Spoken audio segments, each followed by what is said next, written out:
আসসালামু আলাইকুম। আজকের টপিক হচ্ছে পার্টস অফ স্পিচ। আমি গত ভিডিওতে বলছিলাম যে আজকে আমি পার্ট অফ স্পিচ নিয়ে আলোচনা করব। আর বলেছিলাম যে পার্ট অফ স্পিচ হচ্ছে ইংরেজি গ্রামারের প্রাণ। যদি পার্ট অফ স্পিচ না পড়ে কেউ, তাহলে সে কখনোই ইংরেজি গ্রামার পড়তে পারবে না। আর আপনি যে কোনো টপিক গ্রামাটিক্যাল যে কোনো টপিক নিয়ে যদি পড়তে যান, তাহলে আপনাকে অবশ্যই পার্ট অফ স্পিচ নিয়ে পড়তে হবে। পার্ট অফ স্পিচ না পড়লে আপনি গ্রামার সম্বন্ধে কখনোই জানতে পারবেন না। এই জন্য আমি বেসিক হিসেবে পার্ট অফ স্পিচটা পড়াচ্ছি, ঠিক আছে? আর আজকে আমি পার্ট অফ স্পিচ কাকে বলে, পার্ট অফ স্পিচ কত প্রকার ও কী কী, এবং ওই প্রকারগুলোর জাস্ট সিম্পল একটা সংজ্ঞা দেওয়ার চেষ্টা করবো, ঠিক আছে? সংজ্ঞা দেওয়ার চেষ্টা করবো।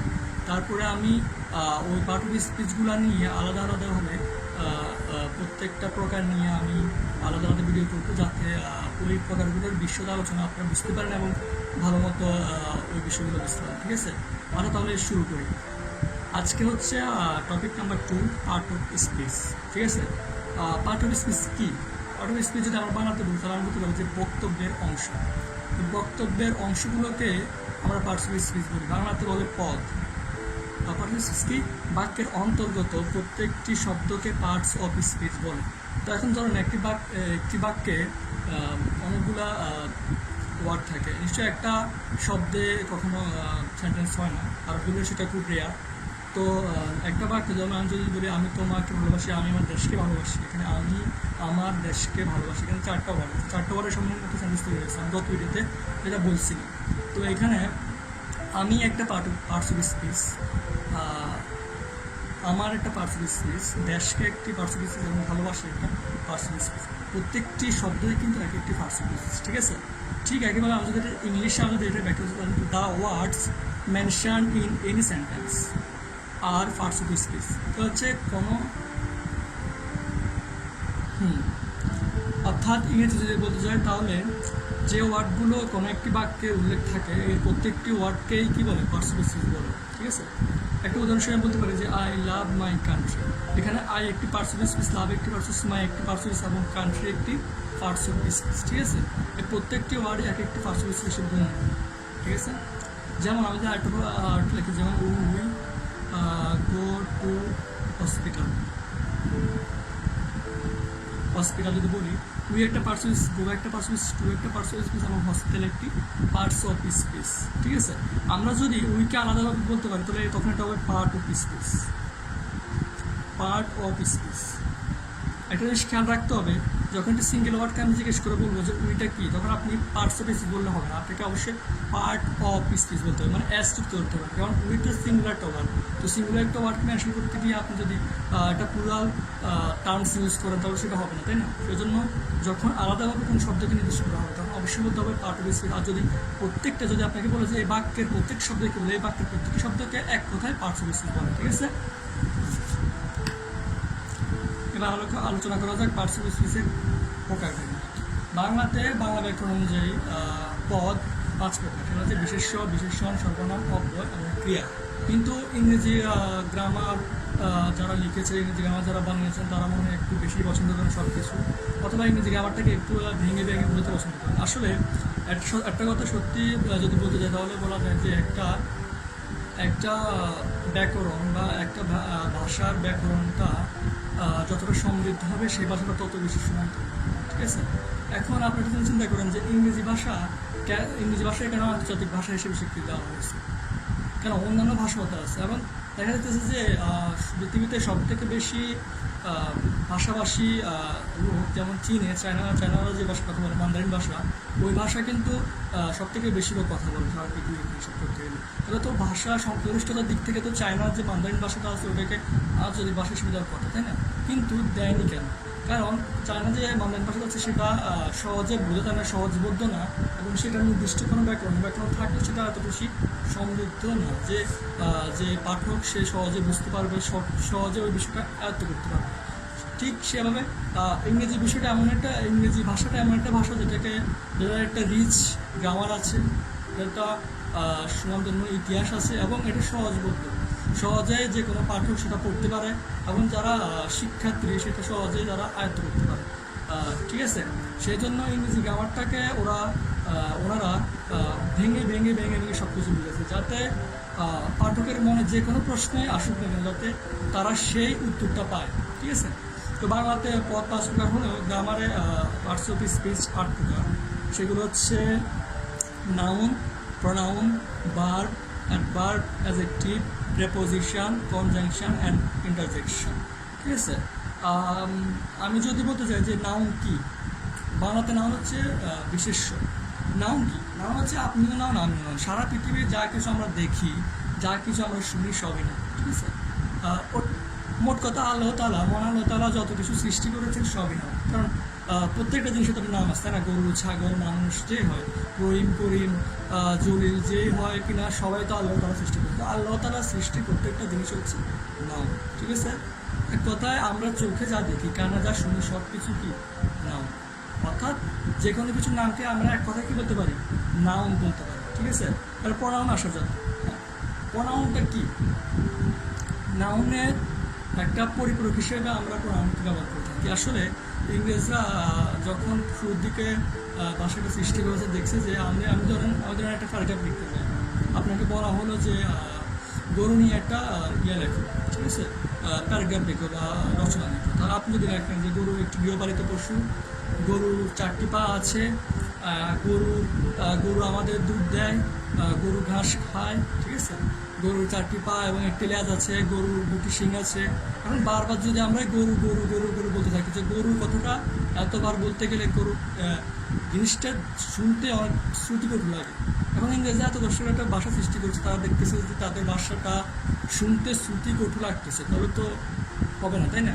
সেই জন্য তারা ভাষাটাকে সুন্দর করার জন্য নাউনের পরিবর্তে একটা নতুন একটা টার্ম আবিষ্কার করছে, হচ্ছে প্রনাউন। বাংলাতে যার অর্থ হচ্ছে সর্বনাম। ঠিক আছে? এখন প্রনাউনটা কি? প্রনাউন হচ্ছে নাউনের পরিবর্তে কিছু কিছু ওয়ার্ড ব্যবহৃত, যেমন হি, শি, ইট, দ্যাট, দেয়ার। ঠিক আছে? উই, আই, এগুলো হচ্ছে প্রনাউন।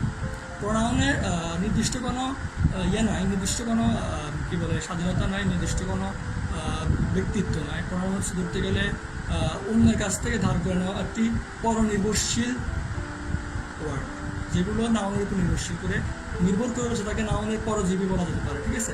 এক্ষেত্রে পরজীবী বললে একটু অসম্মান করা হয়, সেজন্য আমরা নাউনের ছোট ভাই হিসেবে প্রনাউনকে সংজ্ঞায়িত করতে পারি। ঠিক আছে?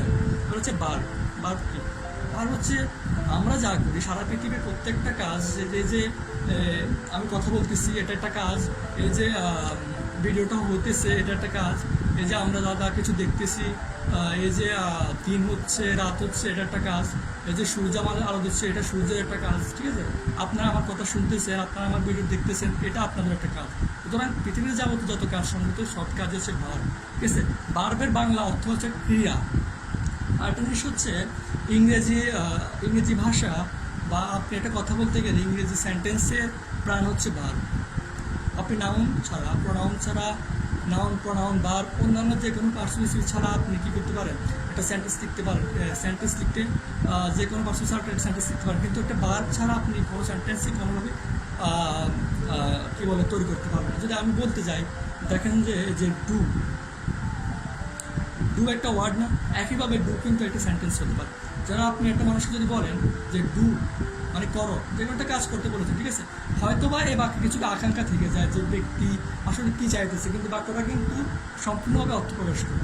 ঠিক একইভাবে ডু আবার বলতে পারে আমরা গো।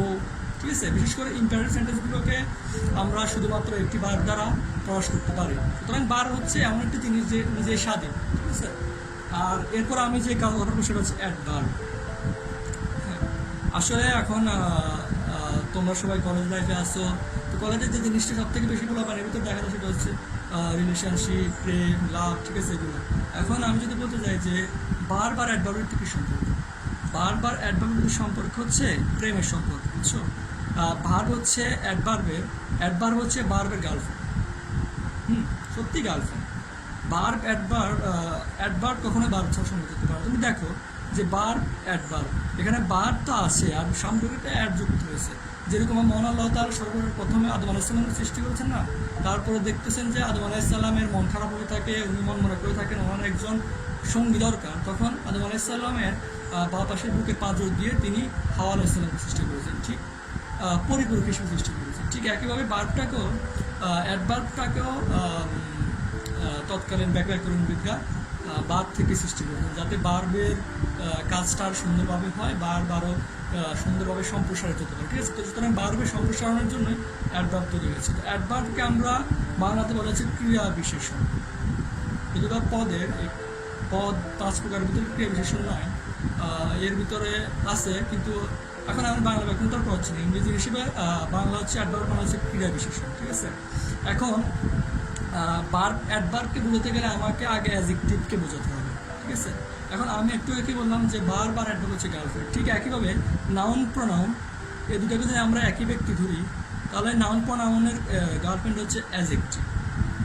ঠিক আছে, যেমনভাবে বার্বকে সম্প্রসারিত করার জন্য, বার্বকে সুন্দরভাবে ফুটিয়ে তোলার জন্য অ্যাডভার্বের সৃষ্টি, ঠিক একইভাবে নাউন আর প্রোনাউনকে সুন্দরভাবে ফুটিয়ে তোলার জন্য, এটি নতুন রূপ দানের জন্য অ্যাডজেক্টিভের সৃষ্টি। ঠিক আছে, সুতরাং অ্যাডজেক্টিভ আর নাউন প্রোনাউনও কী বলে, একে অন্য প্রেমিক প্রেমিকা আমরা বলতে পারি, বা স্বামী স্ত্রী বলা যায়। ঠিক আছে, এখন অ্যাডজেক্টিভ কি? অ্যাডজেক্টিভের বাংলা অর্থ হচ্ছে বিশেষণ। বাংলা ব্যাকরণ হচ্ছে যদি আমরা বলতে চাই, তাহলে বিশেষণ হচ্ছে এমন কিছু শব্দ যেগুলো নাম, বিশেষ্য এবং সর্বনামের দোষ, গুণ, অবস্থার সংখ্যা, পরিমাপ ইত্যাদি প্রকাশ করে। ঠিক আছে, আর যদি আমরা অ্যাডজেক্টিভ কাকে বলে বলতে চাই, তাহলে এটা বলতে চাই,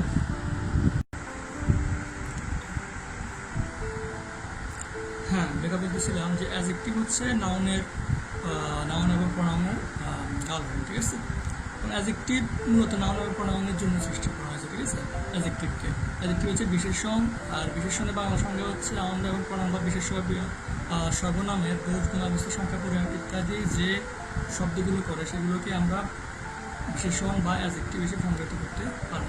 ঠিক আছে, এবার অ্যাডজেক্টিভের পরে এবার আমি বলছিলাম যে অ্যাডজেক্টিভ বোঝালে অ্যাডভার্ব বোঝাতে সহজ হবে। এবার অ্যাডভার্বকে আমি বোঝাতে চাই, তাহলে হচ্ছে অ্যাডভার্বটা কী?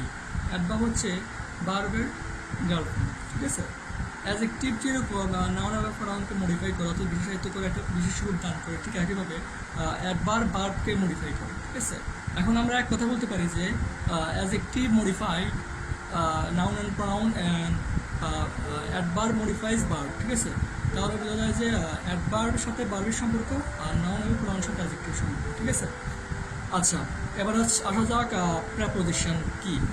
প্রেপোজিশন বাংলা অব্যয় আর ইংরেজিতে প্রেপোজিশন, কনজাংশন, ইন্টারজেকশন, এই তিনটা এক প্রকার, আর বাংলা অব্যয় এক প্রকার। প্রেপোজিশন হচ্ছে